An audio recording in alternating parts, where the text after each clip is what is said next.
So this is a Premier coffee warmer to keep your coffee warm.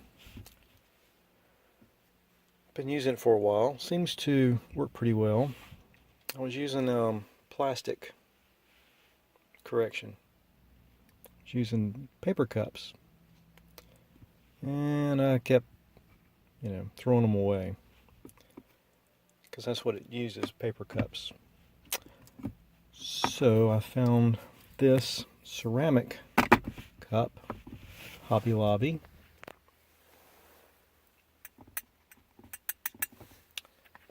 And it has a silicone top.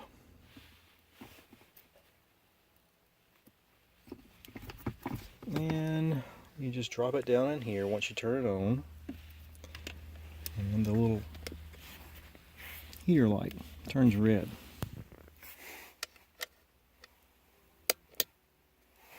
When it's inside. And pull it back out. It turns off the heat element. Push it in there. And it does a fairly good job of keeping your coffee warm.